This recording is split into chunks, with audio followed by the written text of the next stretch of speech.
Weather predictions, tornadoes often struck with little or no warning. The people of Griffin did not suspect the deadly twister was coming, and no one knew what the signs of one were.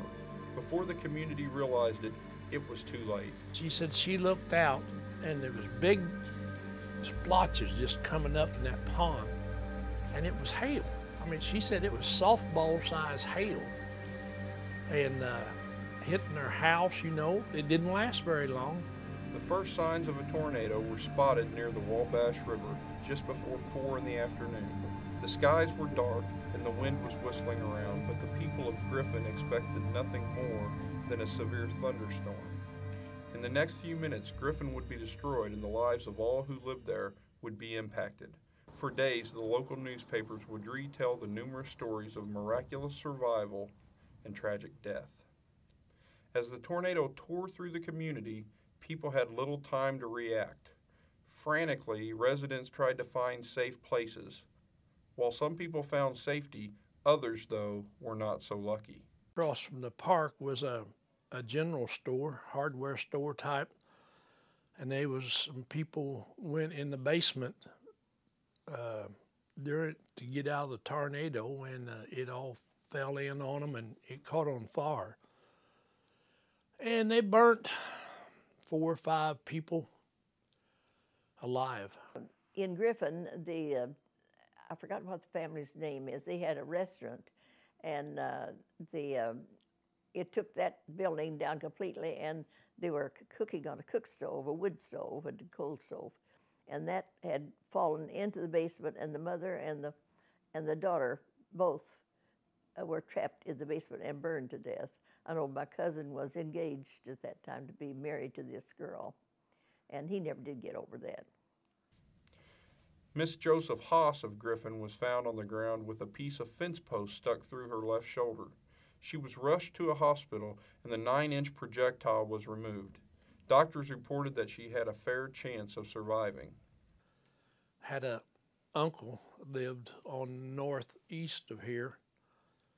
It blowed their house away, and they found him in a pile of bricks 2 miles from where their house was at, and he was dead, of course. There were many children killed or left orphans by the tornado. 12-year-old Lucy Stallings was shopping at Dole's General Merchandise store when the tornado hit. Even though the store collapsed and buried her under debris, she was uninjured. Her parents were not as lucky, though. As Lucy got out of the rubble, she saw both of her parents lying dead on the ground. With school letting out about 15 minutes before the tornado hit, many students were on their way home. A horse-drawn wagon was carrying the children to their rural homes. When the tornado hit, it broke the wagon apart and sent the 25 students and the driver out onto the road. The driver and horse were killed instantly, and the children were left lying in the pouring rain. Many of them were seriously injured, but one boy was able to run 6 miles to New Harmony for help. As the tornado headed eastward out of Griffin, it went into Owensville and eventually dissipated just outside of Princeton. It was reported that in Owensville, 25 people were killed, 30 were injured, 100 homes were destroyed, and the Christian church was taken off its foundation. As the tornado cut across rural Indiana, it destroyed many farmhouses and barns. It covered the 10 miles from Owensville to Princeton in 7 minutes. In Princeton, the tornado struck the southern side of town. There were 45 people killed, 100 people injured, and the damage totals were estimated at $2 million. The tornado lifted 15 miles northeast of Princeton and continued north. Debris gathered by the swirling winds was carried for many miles. About 40 minutes after hitting Princeton, a sign from a Princeton store fell from the sky in Bicknell, Indiana, 40 miles northeast of town. Gene Goldsmith, a St. Louis officer for the United States Artists Picture Corporation, described the scene shortly after the tornado. He recounted a house that looked as if it had been sliced in half by a knife, showing everything inside it perfectly normal and untouched.